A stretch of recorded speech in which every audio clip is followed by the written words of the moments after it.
Hello everyone, FPL Spoiler here, and in today's episode we'll talk about the most underrated and overrated players in FPL. Don't forget to leave a like and subscribe if you enjoy the content, and let's go on. First of all, to clarify something, if I say someone is overrated, this doesn't mean he's a bad one. I think he's just overhyped, let's say. So he might be a good one, but people think he's better than he really is. This is why I pick, obviously, popular choice in this video. I don't pick players that have a low team selection. And we start, obviously, with Everton, because Grealish is the most transferred player. And there are three problems I see with Grealish. One is the fixtures, because Aston Villa, I think it's a tough matchup. Liverpool is a tough matchup. I mean, West Ham it's easier, but Crystal Palace is a tough one. City is a tough one. So the fixtures are kind of bad. And he is more oriented to creation creation and get assists. It's not a goal threat. I cannot see him as a goal threat. And for less money, you can get Ndiaye, who is also on pens and has more goals potential. So this is why I think he's overrated. Obviously, he's a great player. He's playing well right now, but the fixtures and the options from his team are better than him, in my opinion. Now I move to a player that I have in my team, and this one is Pickford again for the fixtures. Fixtures are not the best, and I don't think Everton will manage to clean sheet a lot this season, because their defense is kind of shaky, and their attack is looking better, to be fair. Also, Tarkowski, I mean, he's a lower selection. I mean, he's 7.2, but again, same thing as Pickford. I don't see Everton to get too many clean sheets, and the fixtures are kind of tough. Now we move to a player that you will say I have an agenda against him, but it has nothing to do with the agenda. It has to do with the price. Bruno Fernandes. Let's switch. Bruno Fernandes, 21.3%. The fixtures, in my opinion, are tough. City, Chelsea, Brentford is much easier, but it's away. Sunderland is a good one. Liverpool is a tough one. Now, to pay 9 million to justify the def cons, and because he's on penalties, I don't think it's enough. If he will start playing more advanced, because Cunha is injured, yeah, I'm okay with him. But right now, putting 9 million into a DM that is he's on some set pieces, on penalties and def cons, I think the cost is the problem here. And from Manchester United, I picked as an underrated player, I think, Mbeumo. I mean, I understand he's not a low selection, but I think this is their best player, because he's the guy that is trying a lot. He has more courage, in my opinion, than Cunha has right now. Cunha wants to do things perfectly, while Mbeumo tries more, and usually the players who tries more get more goals. I would say Mbeumo is the Semenyo from Manchester United this season. This is my take. Obviously, right now he didn't prove the same. Also from Everton, the underrated player, obviously it was Ndiaye, because he's on penalties and he has more goal threat. So the first two underrated players are Ndiaye and Mbeumo. The first 3-4 overrated are Grealish, Bruno Fernandes, and in my opinion also Pickford. Also, the price of Pickford is kind of big, 5.5. I don't like him. Now we move to Spurs, where I have two overrated players in my opinion. I think Pedro Porro and the new signing Xavi Simons. I mean, he's not selected by many people, but a lot of people talk about him. I think we need to see him 2-3 matches before we hype him up, because you see people that come from other leagues they don't adapt so fast to Premier League. We saw what happened with Wirtz, Cherky. Let's wait. I would say let's wait. I mean, I understand the price is decent, but I would stay away from him. And the other one is Pedro Porro. The Pedro Porro problem is with the cost, obviously, and the problem is he will. I don't know if he will have the set pieces anymore. I think Xavi Simons will get the set pieces, and on the other side, Kudus will take with the left foot. So losing this assist threat. To be fair, I think Van de Ven has a much more goal threat than Pedro Porro has right now. Also, Spurs, they are playing with Kudus as a winger. I don't see a lot of overlapping from Pedro Porro. Like I cannot just justify 5.6. Well, Van de Ven is 4.6. Obviously, if I say someone is overrated, it doesn't mean you have to sell. I mean, obviously, the fixtures are great. I will keep Pedro Porro, but right now, I think it's overhyped. We move to another player. This might be a surprise for many of you because also I have him. Rangers. I think it's overrated. I think people have more expectations from him than he will deliver. But obviously, 5.7 is a great price. I would not sell him.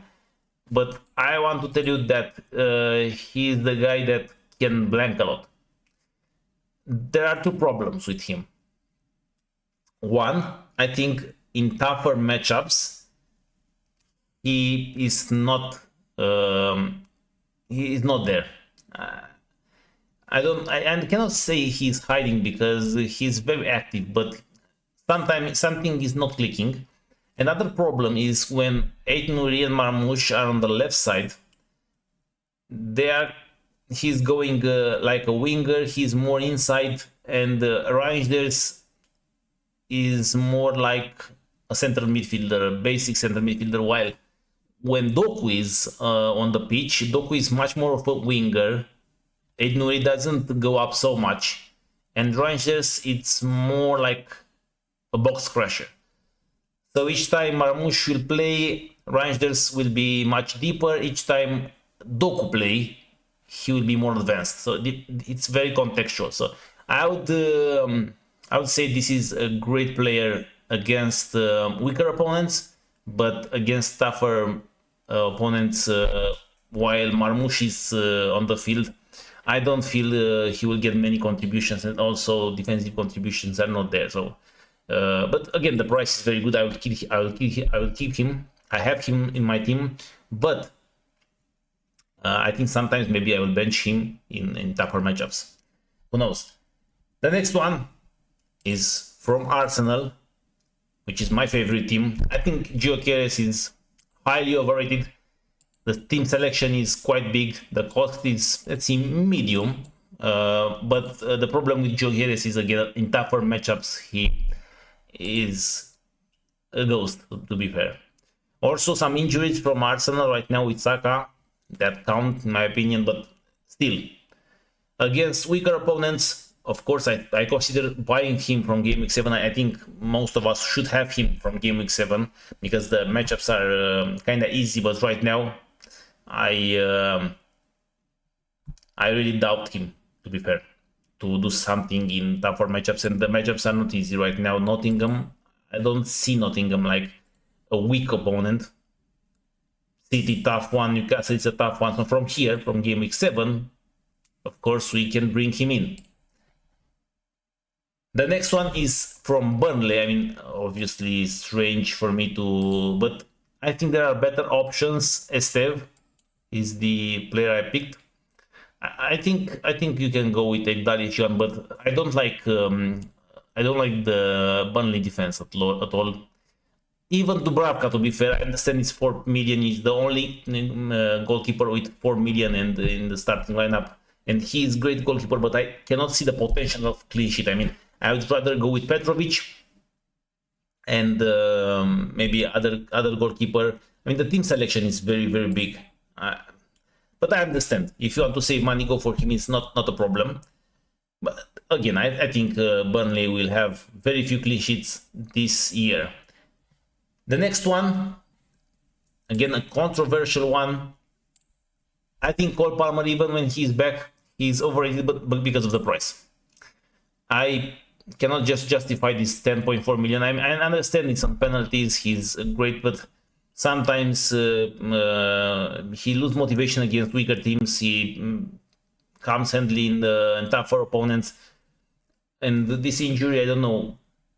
I just have the feeling that he's overrated for this price only. This is my problem with him. He was 9.5, maybe 10 million. I would say he would be much better, much fair price for him. And again, the way João Pedro plays, he's not like a forward.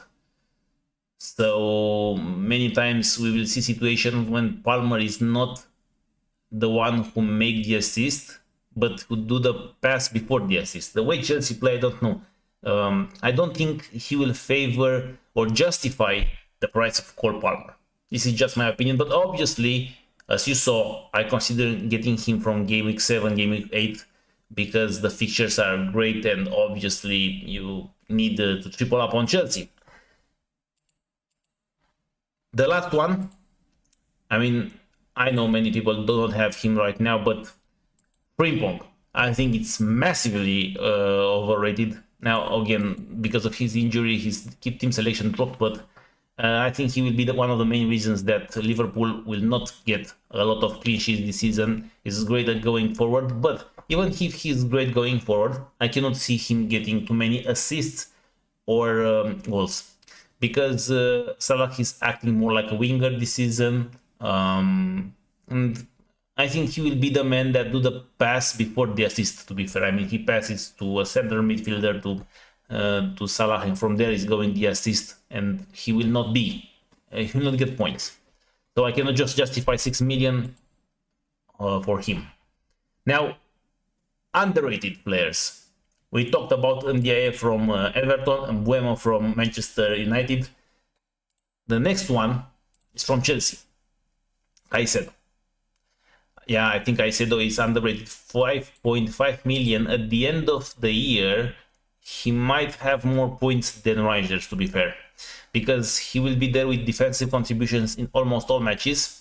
And his passing abilities and his finishing abilities are underrated in my opinion. He can get assists, he can get goals also, but these defensive contributions being almost a guarantee for him, I think 5.5 million is a great price.